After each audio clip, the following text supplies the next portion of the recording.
Salut tout le monde! Bienvenue de nouveau sur ma chaîne.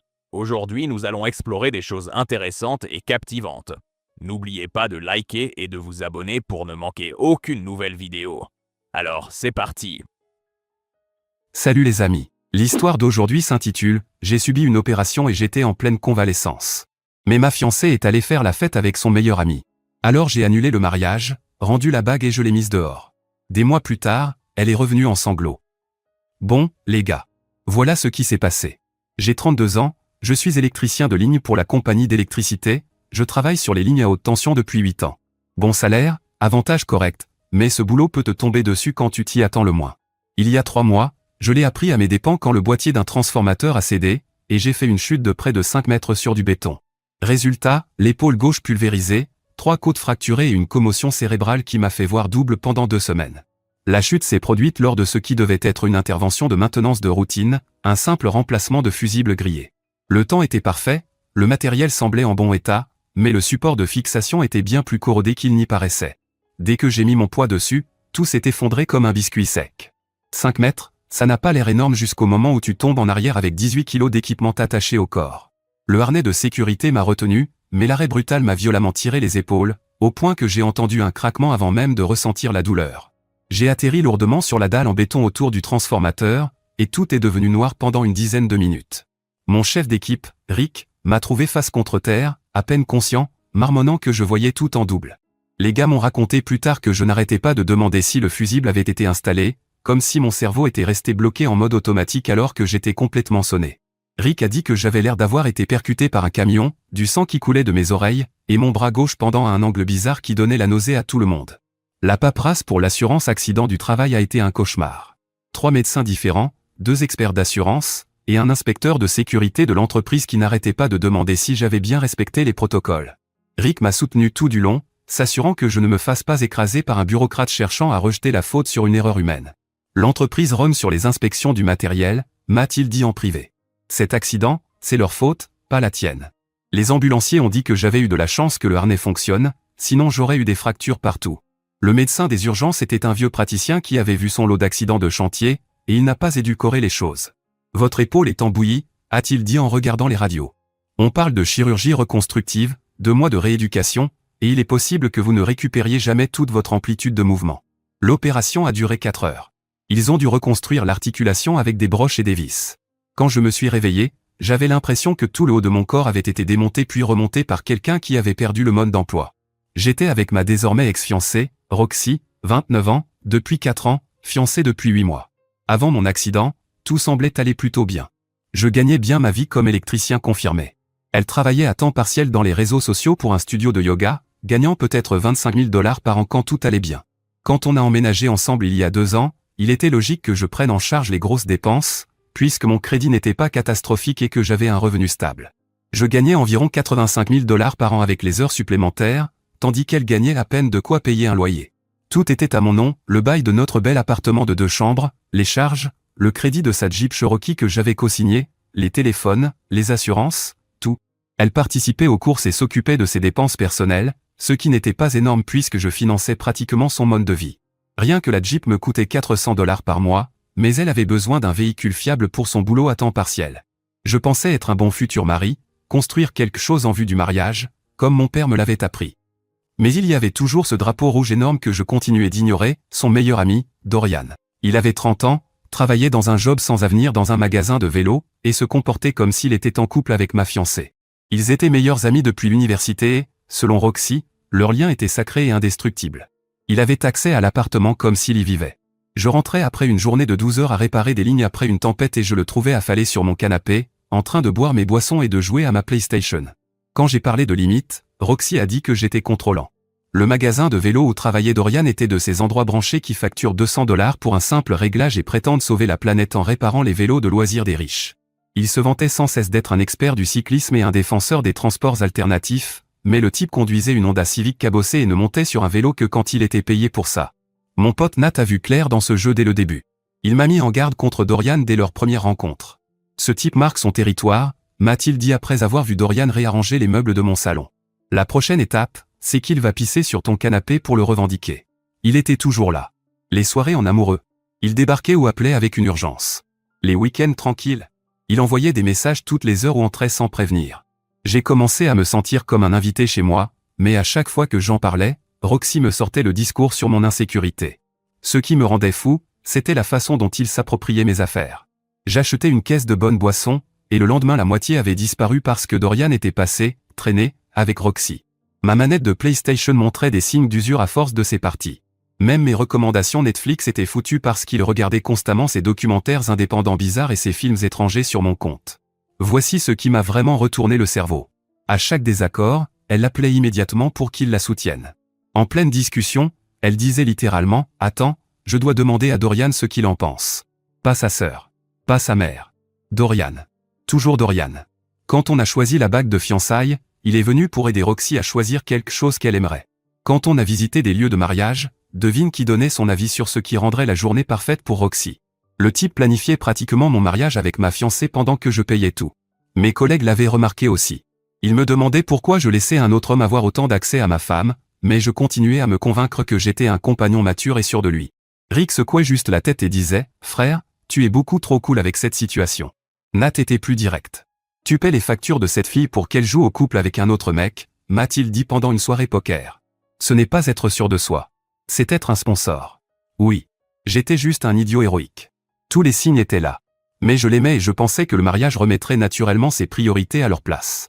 C'était ma première erreur. Après mon accident, j'allais découvrir à quel point je me trompais. 6 semaines après l'opération, j'étais encore en mauvais état. Je ne pouvais rien soulever de plus de 5 kilos, j'avais besoin d'aide pour m'habiller, et les antidouleurs rendaient tout confus. Le médecin a dit qu'une guérison complète prendrait au minimum 3 à 4 mois, voire plus si je ne respectais pas les consignes et si je ne me reposais pas. La compagnie d'électricité m'avait placé en arrêt avec indemnisation pour accident du travail, donc l'argent n'était pas un problème immédiat, mais être coincé à la maison sans pouvoir travailler me rendait fou. Je ne suis pas du genre à rester assis devant la télé en pleine journée à me lamenter sur mon sort. L'indemnisation couvrait environ les 2/3 de mon salaire habituel, ce qui suffisait encore pour payer toutes nos factures. Mais l'absence de cette routine de paie régulière me donnait une drôle de sensation. La rééducation était brutale. 3 fois par semaine, un kiné sadique nommé Derek me faisait faire des exercices qui ressemblaient à de la torture médiévale. Des choses simples comme lever le bras au-dessus de la tête devenaient des épreuves énormes qui me laissaient épuisé et frustré. Derek répétait sans cesse, la douleur, c'est juste la faiblesse qui quitte le corps. Mais en réalité, ça ressemblait surtout à de la douleur qui refusait de dégager. On te reconstruit depuis zéro, disait-il, tout en manipulant mon bras d'une manière qui me faisait voir des couleurs. Les exercices portaient des noms comme escalade au mur ou balancement pendulaire, qui semblaient inoffensifs, mais donnaient l'impression d'être torturé avec des instruments du Moyen Âge. Mon équipe au boulot a assuré, par contre. Ils se relayaient pour passer m'apporter à manger, des boissons, et des nouvelles sur qui avait encore foutu le bazar sur quel chantier. Rick, mon chef d'équipe, est venu avec une caisse de bière et m'a dit franchement, prends ton temps, mec. On a tous vu des gars revenir trop tôt et finir 2 fois plus amochés. Le boulot sera toujours là quand tu seras prêt. Mais c'est là que le vrai visage de Roxy a commencé à apparaître. Avant mon accident, elle était au moins un peu attentionnée. Elle faisait parfois le dîner, regardait des films avec moi, donnait l'impression d'avoir envie d'être là. Pendant ma convalescence, en revanche, c'était comme si j'étais devenu un fardeau encombrant qu'elle devait supporter. Elle se plaignait de devoir aller chercher mes ordonnances, soupirait bruyamment quand je lui demandais de l'aide pour des choses basiques comme changer mes pansements, et passait la majorité de son temps à envoyer des messages à Dorian. Pendant ce temps, Dorian était constamment là, soi-disant pour aider, mais en réalité juste pour traîner pendant que je restais assis là comme un spectateur cassé de ma propre vie. Chaque aller-retour à la pharmacie devenait un énorme drame. Elle se comportait comme si conduire jusqu'à CVS était un effort colossal, alors qu'elle travaillait à peine et n'avait rien d'autre à faire. Je dois traverser toute la ville, se plaignait-elle à propos d'une pharmacie qui était littéralement à 10 minutes. Le point de rupture est arrivé un après-midi quand je l'ai entendue au téléphone avec une amie. Je faisais une sieste dans la chambre et je me suis réveillé en entendant sa voix dans le salon. Je sais, c'est tellement dur. Il est tellement demandeur en ce moment, et je peux à peine faire quoi que ce soit d'amusant. J'ai l'impression d'être coincé ici à jouer les infirmières. Jouer les infirmières. Pour son fiancé blessé en travaillant afin de nous faire vivre tous les deux. Elle traitait ma convalescence comme du babysitting d'un enfant difficile, au lieu de prendre soin de l'homme qu'elle était censée épouser. C'est à ce moment-là que mon pote Nat a commencé à passer plus souvent. Mec, ta copine te traite comme une plante verte, m'a-t-il dit un après-midi pendant que Roxy faisait des courses. Au moins, les plantes sont arrosées régulièrement. Nat est le genre d'ami qui te dira que ta coupe de cheveux est ridicule et t'aidera à déménager un canapé le même jour. Il observait la situation avec Dorian depuis le début, faisant des remarques que j'avais ignorées parce que je pensais être mature. Maintenant que j'étais cloué sur place et que Roxy montrait son vrai visage, Nat ne retenait plus rien. Le véritable tournant est arrivé 3 semaines après le début de ma convalescence, quand ma grande sœur allait à débarquer à l'improviste. Elle vit à Denver, travaille dans la vente tech, et apparemment Nat l'avait appelé quand il a compris à quel point la situation devenait grave. « Putain, tu as une sale tête », a-t-elle été la première chose qu'elle a dite en entrant dans notre appartement comme si c'était chez elle. Dorian était là, évidemment, en train de jouer à ma PlayStation pendant que je galérais à ouvrir une bouteille d'eau d'une seule main. Allez a jeté un coup d'œil à la scène, et son expression s'est assombrie. Allez a cette présence qui fait douter des hommes adultes dans des salles de réunion, et la voir diriger cette énergie vers Dorian, c'était comme regarder un requin sentir le sang dans l'eau. Donc, si je comprends bien, a-t-elle dit en laissant tomber sa valise et en fixant Dorian, mon frère est à 6 semaines de son opération, il peut à peine utiliser son bras gauche, et toi tu es là à jouer aux jeux vidéo? Dorian a marmonné quelque chose à propos d'aider, mais elle n'a pas laissé passer. Aider? En monopolisant sa console et en buvant ses affaires? Ce n'est pas aider. C'est squatter avec des étapes en plus. Quand Roxy est rentrée 1 heure plus tard, Ale était dans la cuisine en train de préparer un vrai repas, pendant que moi j'étais assis à table, pris en charge correctement pour la première fois depuis des semaines. Oh, a dit Roxy, visiblement pas prête à voir Ale. Je ne savais pas que tu venais. Ouais. Drôle comme ça marche, a répondu Ale sans lever les yeux de la cuisinière, quand ton fiancé est gravement blessé et que tu es trop occupé à jouer au couple avec le gars du magasin de vélo pour prévenir sa famille. Ale est restée 1 semaine. Elle cuisinait, m'aidait avec les exercices de rééducation, envoyait balader Dorian à chaque fois qu'il se pointait, et me rappelait globalement ce que ça faisait d'avoir quelqu'un qui se souciait vraiment de ton bien-être. Ce qui s'est passé ensuite allait être l'épreuve finale, et le fait que Ale soit là pour en être témoin était parfait. Le vendredi a commencé normalement. Roxy était même plutôt serviable, elle a fait du café, m'a aidé à me doucher sans trop d'attitude, et semblait de plutôt bonne humeur. Je me suis dit que la présence de Ale lui avait peut-être rappelé comment se comporter comme un être humain décent. Vers 14 heures, j'étais plus endolori que d'habitude et j'ai demandé à Roxy si elle pouvait m'apporter mes antidouleurs depuis la chambre. C'est là que le masque a commencé à tomber. Tu ne peux pas aller les chercher toi-même, a-t-elle dit sans même lever les yeux de son téléphone. Je suis en train de me préparer. Ale, qui lisait sur le canapé, a levé les yeux lentement. Te préparer pourquoi? Il est 14 heures, un concert. J'y vais avec Dorian. Intéressant. Vers 16 heures, Dorian est arrivé. J'étais assis sur le canapé en jogging, le bras en écharpe, en train de regarder un autre homme se préparer pour une soirée avec ma fiancée dans ma propre salle de bain. À 17 heures, ils étaient tous les deux habillés et prêts à partir, comme s'ils allaient à un rendez-vous. C'est là que Roxy a lâché la vraie bombe. En fait, a-t-elle dit en évitant soudain mon regard, on pensait prendre un hôtel en centre-ville après le concert. Il sera tard, et ce sera plus simple que de rentrer ici. Le silence dans la pièce était assourdissant. Ale s'est lentement tournée vers moi, puis vers Roxy, puis de nouveau vers moi. Elle vient de te dire qu'elle passe la nuit dans un hôtel avec un autre homme pendant que tu es à 6 semaines d'une opération et que tu peux à peine lever le bras, a dit Ale d'une voix dangereusement calme. C'est bien ce que je comprends? Ale, mêle-toi de tes affaires, a répondu Roxy. Mêle-toi de tes affaires? La sœur de ton fiancé devrait se mêler de toi en train de l'abandonner pour une nuit avec ton plan B? C'est culotté. J'ai regardé Roxy, attendant qu'elle réalise ce qu'elle venait de dire, qu'elle montre un minimum de considération pour l'homme qu'elle était censée épouser. Écoute. Je sais que tu te remets encore, mais je ne peux pas laisser tomber Dorian. Il prépare ça depuis des mois et il a déjà réservé la chambre. Ce n'est qu'une nuit. Ça va aller. Amuse-toi bien, ai-je dit froidement. Super, a dit Roxy en attrapant son sac de nuit. Je suis contente que tu ne fasses pas une scène. Ils sont partis ensemble, en riant de je ne sais quoi pendant que la porte se refermait derrière eux. Ale a fixé la porte fermée pendant un long moment, puis s'est tournée vers moi. Ça, a-t-elle dit, c'est la chose la plus irrespectueuse que j'ai jamais vue. S'il te plaît, dis-moi que tu ne vas pas rester assis. Ale, ne t'inquiète pas, je gère ça. Je fixais la bague de fiançailles qu'elle avait laissée derrière elle parce qu'elle n'allait pas avec sa tenue. Puis j'ai souri. Tout était sur le point de changer. Et pour la première fois depuis des mois, j'étais prêt. Nat est arrivé 30 minutes plus tard, a jeté un seul regard à l'expression de Ale et a immédiatement compris que les choses allaient devenir sérieuses. Ta sœur a l'air sur le point de commettre un meurtre, m'a-t-il dit. Je suppose que la princesse a enfin montré son vrai visage. Elle passe la nuit dans un hôtel avec Dorian pendant que Milo peut à peine lever le bras, a répondu Ale, d'un ton plat. Donc oui, j'ai envie de tuer quelqu'un. Nat a souri comme un matin de Noël. Enfin. J'attendais cette conversation depuis des mois. Ale, je t'aime bien. C'est réciproque. Alors, à quelle vitesse peut-on détruire cette salope infidèle? Je n'ai jamais autant aimé ma sœur qu'à ce moment-là. On a commencé par la documentation. Nat a pris des photos de tout dans l'appartement pendant que Ale faisait des listes et sortait des reçus. Je garde des archives de tout. On avait donc les dates d'achat et les montants de pratiquement chaque objet important dans l'appartement. Putain, a dit Nat en feuilletant les reçus. Tu as littéralement tout acheté ici. Elle a contribué à quoi, la princesse? À sa personnalité pétillante, ai-je répondu. Principalement des plaintes et un risque d'IST, a ajouté Haley, ce qui a fait renifler Nat de rire. Haley était impitoyable d'une manière qui impressionnait même Nat. Elle travaillait dans la vente en entreprise depuis des années et savait comment démanteler méthodiquement la vie de quelqu'un avec de la paperasse et des coups de téléphone. La regarder travailler, c'était comme voir un maître artisan utiliser l'outil parfait pour chaque tâche. J'ai commencé par les mots de passe. Netflix, Hulu, Spotify, Amazon Prime, tout. J'ai demandé à Haley de tout changer.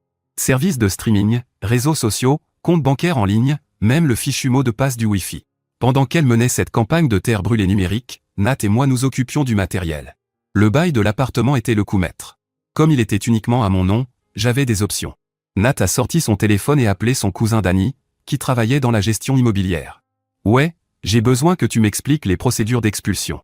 Hypothétiquement parlant, si quelqu'un voulait faire partir un occupant non autorisé. La conversation a été très instructive. Il s'est avéré que comme Roxy n'était pas sur le bail et n'avait pas de résidence légale établie, aucun courrier officiel, aucune facture à son nom, elle était essentiellement une invitée qui avait abusé de l'hospitalité. Cet avis d'expulsion est une œuvre d'art, a dit Haley en relisant le document juridique qu'on avait rédigé. Professionnel, complet, et absolument dévastateur. Elle va péter un câble. Le véritable chef-d'œuvre a été l'annulation du mariage. Haley a pris les commandes, utilisant son expérience en entreprise pour négocier avec les prestataires. J'ai expliqué la situation de manière professionnelle. Après 1 heure d'appel, elle m'a fait un compte rendu. La plupart étaient étonnamment compatissants. Apparemment, les mariés qui abandonnent leur fiancé blessé, ce n'est pas assez courant pour rendre les gens blasés. On a réussi à récupérer presque 18 000 $ d'acompte et de paiement. Haley a tout documenté pour la lettre de mise en demeure qu'elle préparait déjà. Le lieu de réception a été particulièrement cool. Le responsable a même dit « Fiston, je fais ça depuis 20 ans, et je repère un mariage catastrophe à 1 kilomètre. Éviter cette balle, c'est probablement la meilleure chose qui pouvait arriver. » Nat m'a aidé à emballer tout ce qui m'appartenait pendant que Haley coordonnait tout comme un général préparant une campagne militaire. Au regarde, elle a laissé sa bague de fiançailles, a dit Nat en la trouvant sur la commode. Devine, elle n'allait pas avec sa tenue d'hôtel. En bas là, ai-je dit. Ça aussi, ça repart, avec une facture pour tout le reste. Nat a chargé toutes les affaires de Roxy pendant que Haley appelait un serrurier. C'est le plus de fun que j'ai eu depuis la fac, a dit Haley en testant les nouvelles serrures. Mais elle avait encore une surprise qui m'a laissé bouche bée. J'ai pris la liberté de documenter l'emploi de Dorian au magasin de vélo via des registres publics, a-t-elle dit en nous montrant l'écran de son ordinateur portable. Il gagne environ 28 000 $ par an et a 2 enfants avec 2 femmes différentes à qui il ne verse pas de pension alimentaire. Comment tu as trouvé ça, a demandé Nat. LinkedIn, Facebook, un peu de Google créatif et les dossiers du tribunal. L'âme sœur de ta copine est un père irresponsable incapable de garder un vrai boulot. Ça va être intéressant quand la réalité va lui tomber dessus. Les infos sur la pension alimentaire étaient en or. 2 dossiers distincts au tribunal de la famille, montrant que Dorian était systématiquement en retard de paiement. L'une des mères avait même publié des plaintes publiques contre lui sur les réseaux sociaux. On est allé chez mes parents, où Haley avait déjà organisé mon hébergement le temps que tout se règle. Tu sais ce qui est le meilleur là-dedans, a dit Haley pendant qu'on déchargeait mes affaires. Elle pense qu'elle a gagné. Elle a eu sa nuit avec Dorian, elle a prouvé qu'elle pouvait faire ce qu'elle voulait, et maintenant elle va découvrir à quoi ressemble la vie sans quelqu'un pour payer à sa place. Nat a levé son verre. À Haley, la sœur que je n'ai jamais eue mais que j'ai toujours voulu. À Milo, pour avoir enfin fait pousser une colonne vertébrale, a répondu Haley. Le vrai feu d'artifice allait commencer, et on avait des places au premier rang. Le samedi a été délicieusement calme. Haley a retardé son vol pour pouvoir assister au spectacle, et on a passé la journée chez mes parents à manger la cuisine de maman et à se préparer à ce que nous savions tous être imminent. Mes parents ont été étonnamment cool avec toute la situation. Mon père a juste dit, il était temps, et ma mère a commencé à préparer la chambre d'amis, comme si je rentrais de la fac. Ils n'avaient jamais vraiment aimé Roxy, même s'ils étaient restés polis. L'explosion a commencé le dimanche après-midi, et c'était tout ce qu'on espérait, et même plus. Premier message envoyé vers 13h. Milo, je suis de retour à l'appartement et je n'arrive pas à entrer. Tu as changé les serrures? Et mon téléphone ne marche pas. Qu'est-ce qui se passe? Appelle-moi. Oh, ce n'est que l'entrée, a dit Haley en ouvrant une boisson à 13h30. Attends qu'elle réalise l'ampleur de la situation. 1 heure plus tard, le ton a changé. Ce n'est pas drôle. J'ai dû emprunter le téléphone de Dorian pour t'écrire. Ma carte bancaire a été refusée au déjeuner et c'était humiliant. Il y a un papier officiel sur le comptoir que je ne comprends pas. Tu dois m'appeler tout de suite. Carte refusée, a lu Nat par-dessus mon épaule. Ça veut dire qu'elle a essayé d'utiliser la carte liée à ton compte. Magnifique. L'image de la carte de Roxy refusée dans un restaurant devant Dorian était satisfaisante d'une manière que je ne soupçonnais pas. Mais le soir venu, la panique totale s'était installée. Milo, s'il te plaît. Je comprends que tu sois énervé à propos de tout ça. Peut-être que j'aurais dû rentrer, mais là c'est complètement fou. Tu ne peux pas juste me verrouiller dehors et tout annuler. Je n'ai nulle part où aller et toutes mes affaires sont enfermées à l'intérieur. Dorian dit que c'est illégal et que tu ne peux pas simplement me virer. On doit parler. S'il te plaît. Allez, prenez des notes dans un carnet comme si elle notait une prestation. Dorian dit que c'est illégal, a-t-elle dit. C'est riche, venant d'un type qui est en retard sur ses pensions alimentaires. Son expertise juridique, il la tient de Judge Judy. Nat recevait des mises à jour régulières grâce à son réseau d'amis qui connaissaient des gens qui connaissaient d'autres gens. Apparemment, le retour triomphal de Roxy et Dorian dans notre appartement avait été un désastre total. Ils étaient arrivés le dimanche après-midi en s'attendant à poursuivre leur week-end romantique, pour se retrouver enfermés dehors devant un appartement vide, avec un avis d'expulsion scotché sur la porte. Le téléphone de Roxy était déchargé, sa carte bancaire ne fonctionnait pas, et elle a soudainement pris conscience de l'ampleur de sa dépendance financière envers moi. D'après mes sources, a rapporté Nat, ils se sont violemment disputés sur place, dans le couloir. Elle a reproché à Dorian de l'avoir encouragé à rester à l'hôtel.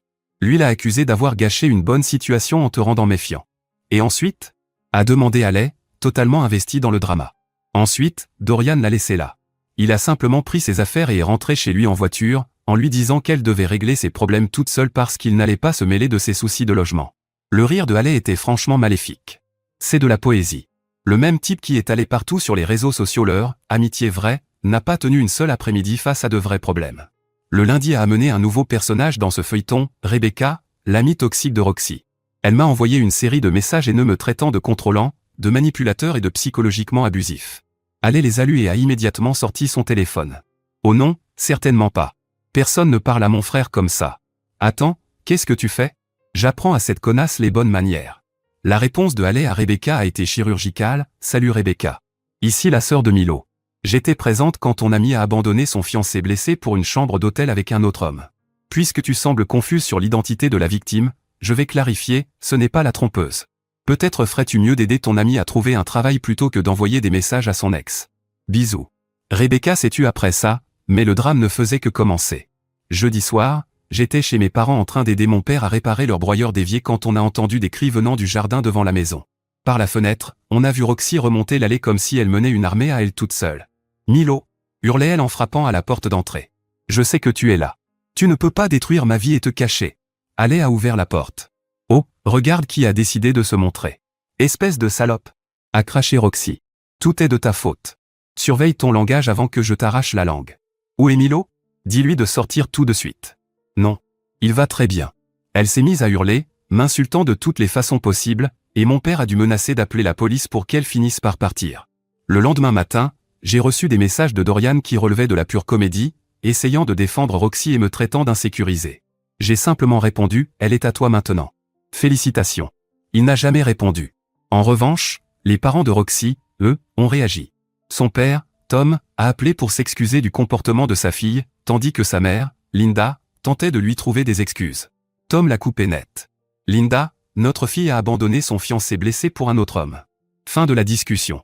2 semaines plus tard, Roxy semblait s'enfoncer encore plus dans ses choix, de la manière la plus publique possible.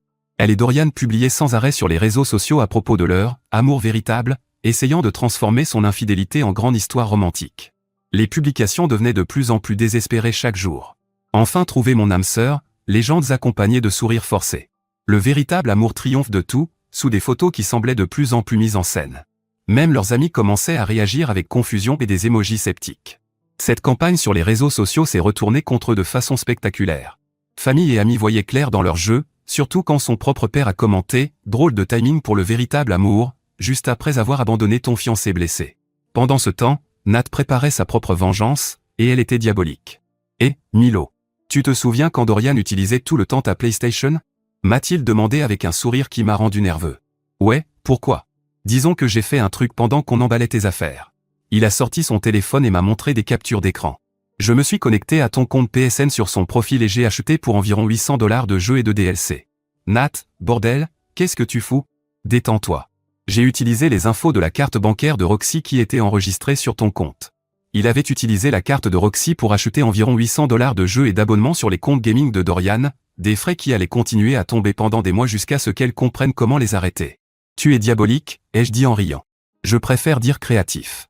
Pendant ce temps, ma vie reprenait réellement forme. Mon épaule guérissait plus vite que prévu. Derek, mon kiné, était impressionné par mes progrès et commençait à me pousser davantage. La plupart des gars de ton âge se plaindraient encore de devoir soulever une tasse de café, m'a-t-il dit pendant une séance. Tu es prêt à retourner au vrai boulot.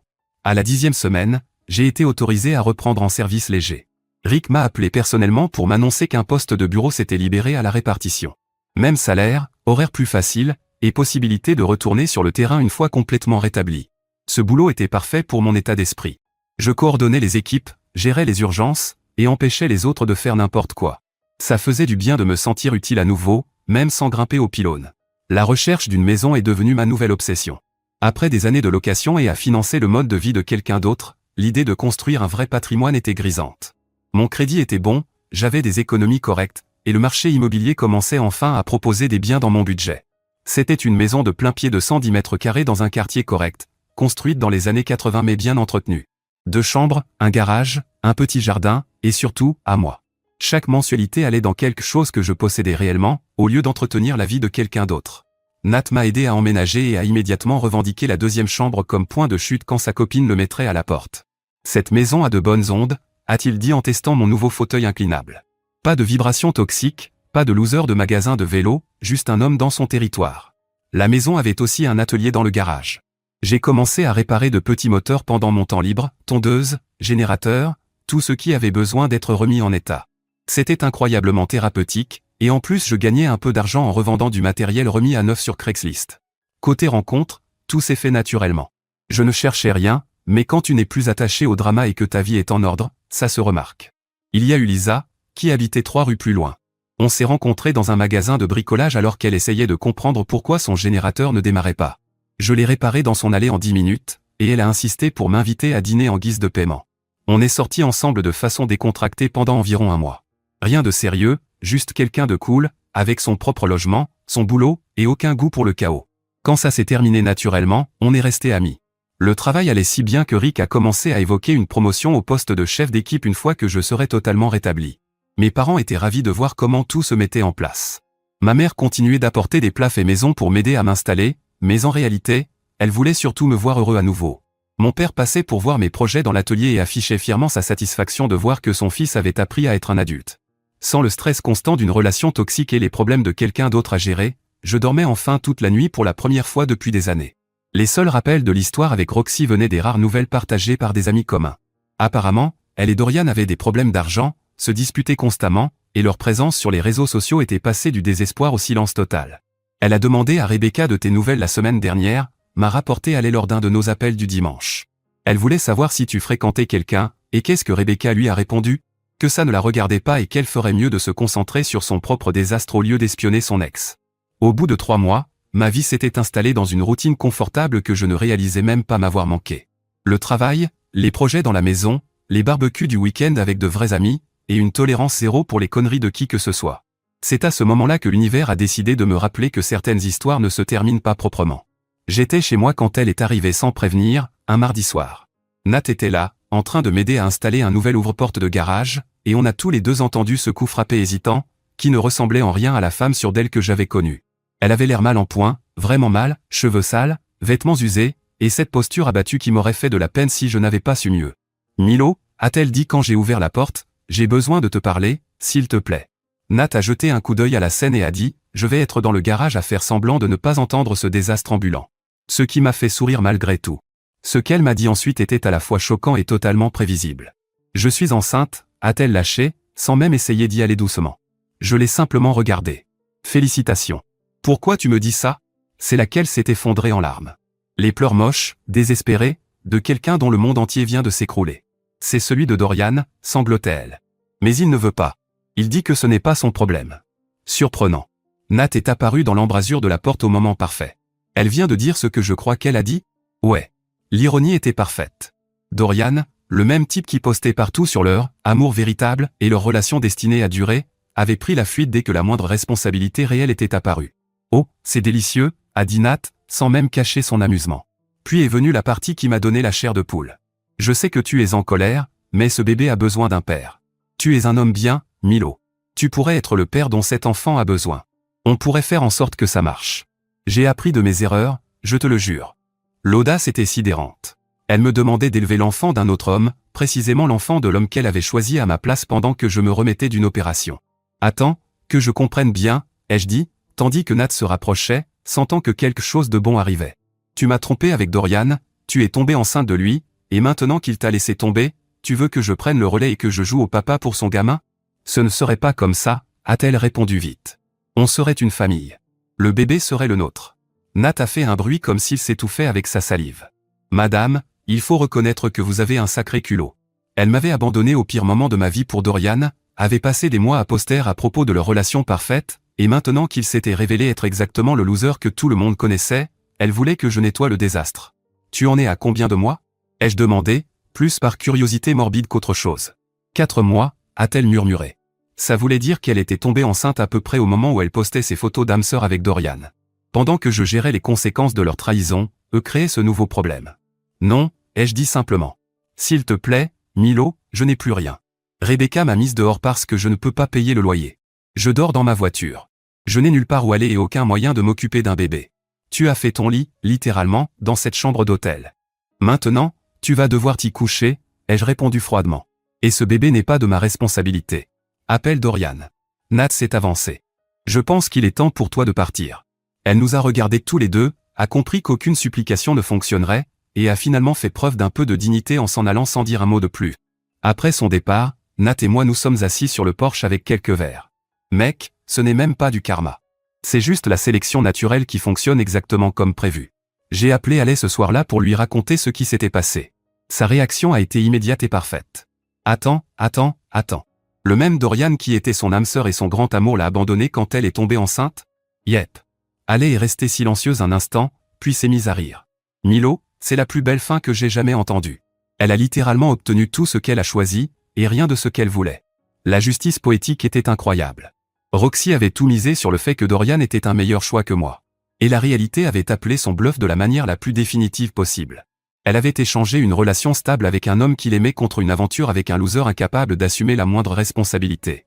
Aux dernières nouvelles, d'après des amis communs, elle était retournée vivre chez ses parents et travaillait 2 emplois pour subvenir à ses besoins et à ceux du bébé. Dorian avait déménagé dans une autre ville et ne voulait plus rien savoir ni d'elle ni de l'enfant. Les publications sur le « véritable amour » avaient complètement disparu des réseaux sociaux. Quant à moi, je n'ai jamais été aussi bien. La maison est parfaite, le travail se passe à merveille, et je fréquente quelqu'un de nouveau. Alec vient souvent me voir, Nat est toujours mon ailier, et ma vie est exactement comme je l'ai toujours voulu, juste sans le poids mort que je traînais depuis 4 ans. Parfois, les ordures sortent toutes seules. Eddie, certains d'entre vous ont demandé des nouvelles de la vengeance PlayStation de Nat. Les frais ont atteint environ $800 sur 3 mois avant qu'elle comprenne comment les arrêter. Dorian est devenu fou quand il a réalisé que tous ces jeux avaient disparu quand j'ai changé les mots de passe de mon compte. Ils se sont violemment disputés à ce sujet, ce qui a probablement contribué à son départ quand elle est tombée enceinte. Nat considère toujours ça comme son chef-d'œuvre.